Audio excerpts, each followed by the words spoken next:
ഈ സൗജന്യ യാത്ര ഇന്നു മുതലുണ്ട് ഓർഡിനറി ബസ്സുകൾ, അറിഞ്ഞായിരുന്നു? KSRTC സൗജന്യ യാത്രയുണ്ട് ഓർഡിനറി ബസ്. തമിഴ്നാടാണ്. നിങ്ങൾക്ക് ഇവിടെ വന്ന യാത്ര സൗജന്യമായിട്ട് ചെയ്യാം, ഓർഡിനറി ബസ്സുകൾ. നല്ല തീരുമാനമല്ലേ? ഇവിടെ കേരളത്തിലാണോ സൗജന്യ യാത്ര? അറിഞ്ഞായിരുന്നു? എങ്ങനെ ഉണ്ടാവും ആ തീരുമാനം? ബസ്സിന് കിട്ടുന്ന പൈസ പഠിക്കുകയാണോ? ബസ്സിന് കൊടുക്കേണ്ട പൈസയൊക്കെ ഇനി ലാഭിക്കാം. ഞങ്ങൾക്ക് ഒരു ദിവസം തന്നെ 100 സംതിങ് രൂപ ആവാറുണ്ട്. 100 സംതിങ് രൂപ ആവാറുണ്ട് അങ്ങോട്ടും ഇങ്ങോട്ടും പോയി വരുമ്പോ തന്നെ. അപ്പൊ ഇതെന്തായാലും നല്ല തീരുമാനം. ഓർഡിനറി ബസ്സുകൾ മാത്രമാണ് ഇപ്പോൾ ഉള്ളത്. വീട് എവിടെയാണ്? വീട് വിഴിഞ്ഞം. അപ്പൊ അവിടെ നിന്ന് ഇങ്ങോട്ട് ബസ് ഉണ്ടല്ലോ? ബസ്സുണ്ട്. ആ സന്തോഷമാണ് യാത്രക്കാർക്കൊക്കെ ഉള്ളത്. ഏതായാലും സ്ത്രീകൾക്ക് സൗജന്യമായി യാത്ര അനുവദിക്കുന്നു. ആ യാത്രയിൽ പങ്കെടുക്കാനും ഒക്കെ സ്വാഭാവികം ആളുകൾ ഉണ്ടാകും. അവർക്ക് പലർക്കും ദിവസം പല പൈസ എവിടെ പോകുന്നതാണ്?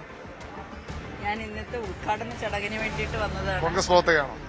അതെ, NG അസോസിയേഷന്റെ സംസ്ഥാന സെക്രട്ടറിയാണ്. വലിയൊരു വിപ്ലവകരമായ തീരുമാനം എന്ന് പറയാല്ലേ? ശരിക്കും വളരെ എല്ലാം കൊണ്ടും വളരെ നല്ല ഒരു തീരുമാനമാണ്. കാരണം ജോലി ഇല്ലാതെ ഇരിക്കുന്ന തന്നെ നിരവധി സ്ത്രീകൾ നമ്മുടെ സമൂഹത്തിലുണ്ട്.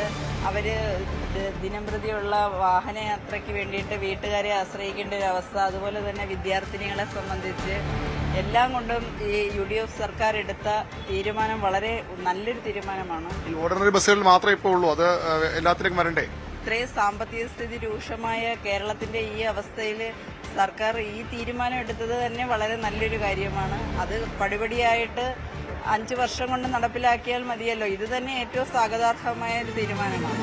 അതുതന്നെയാണ് ഏറ്റവും സ്വാഗതാർഹ തീരുമാനമാണ്. ഒരു തെരഞ്ഞെടുപ്പ് വാഗ്ദാനം പാലിക്കുന്നതിനപ്പുറത്തേക്ക് സ്ത്രീകൾക്ക് പുറത്തിറങ്ങുമ്പോൾ അവർക്ക് യാത്ര ചെയ്യാൻ ഓർഡിനറി ബസ്സുകളിലെങ്കിലും സൗജന്യമായി യാത്ര ചെയ്യാൻ കഴിയുമെന്നുള്ളത് തന്നെയാണ് ഈ തീരുമാനത്തിന്റെ പ്രത്യേകത. ആ ഒരു സന്തോഷം തന്നെയാണ് പൊതുവിൽ സ്ത്രീകൾ പങ്കുവയ്ക്കുന്നതും. ഇവിടെ KSRTC ഈ ഡിപ്പോയുടെ തൊട്ട് മുന്നിലാകും ഉദ്ഘാടന ചടങ്ങ് നടക്കുക. അവിടെ നിന്നാണ് ഈ പരിപാടിയുടെ ഉദ്ഘാടനം നടക്കാൻ പോകുന്നത്. മുഖ്യമന്ത്രി ഉൾപ്പെടെയുള്ളവർ യാത്രയുടെ ഭാഗമാകുന്നത് ഇവിടെ ഈ KSRTC ഡിപ്പോയുടെ മുൻവശം തയ്യാറാക്കിയ വേദിയിൽ ഉദ്ഘാടന സമ്മേളനത്തിന് ശേഷമാകും. ഉദ്ഘാടന സമ്മേളനത്തിൽ വലിയൊരു ആൾക്കൂട്ടം പങ്കെടുക്കും. സ്വാഭാവികമായും കോൺഗ്രസിന്റെ UDFന്റെ വലിയൊരു പ്രഖ്യാപനമാണ്.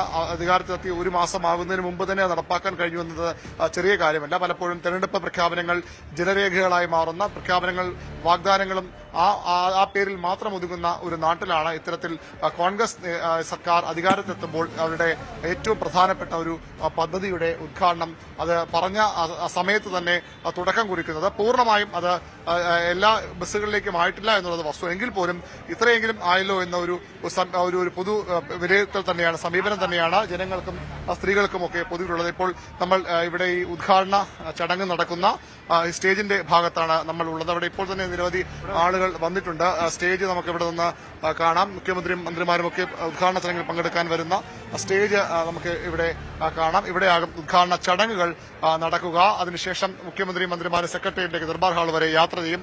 ഇന്നോട്ട് ഫ്രീ ആയിട്ട് യാത്ര ചെയ്യാൻ ബസ്സിന് സന്തോഷമുണ്ട്, കോടിക്കണക്കിന് സന്തോഷം. വീട് എവിടെ? വീട് നെല്ലുമൂട്. അവിടെ നിന്ന് വരുമ്പോ എത്ര രൂപ സാധാരണ ഇങ്ങോട്ട് വരും? അവിടെ നിന്ന് എന്നെ ഇപ്പം താമസിക്കണ നേറ്റങ്കരയ്ക്ക് 20 രൂപ എന്റെ വീട്ടിന്റെ അടുത്തുനിന്ന് കയറണേന്. 20 രൂപ ലാഭിക്കാം, തിരിച്ചു പോകണം 20 ലാഭിക്കാം, 40 രൂപ ലാഭിക്കാം. 40 രൂപ. അത് ലാഭമുണ്ട്, കോടിക്കണക്കിന് സന്തോഷമുണ്ട്. അറിഞ്ഞതില്ലേ, ജനങ്ങൾ അടിച്ചു മരിക്കാതിരുന്നാ മതി. കുറെ എണ്ണാതെ സംഘടിച്ചിരിക്കുകയാണ് സമരത്തിന് വരാനായിട്ട്. ആണുങ്ങള് അവർക്കും കൂടെ വേണമെന്ന്. അങ്ങനെ കൊടുക്കുവോ? കൊടുക്കാൻ തീരുമാനമല്ല. കോടിക്കണക്കിന് സന്തോഷമുണ്ട് സാറേ. അസൂയാണെന്ന് തോന്നുന്നു. അതാണ്, അസൂയക്ക് മരുന്നില്ലല്ലോ.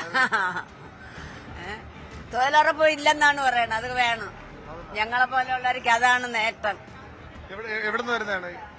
എനിക്ക് കണ്ണുപോയി, ഞാൻ കണ്ണാശുപത്രി പോയിട്ട് വന്നതാണ്. എന്തായാലും പറയാ പരിപാടി പങ്കെടുക്കാതിരിക്കുകയാണ്. ഫ്രീ ആയിട്ട് കൂടുതൽ വാർത്തകൾക്ക് News 18 Keralam YouTube channel subscribe ചെയ്യുക.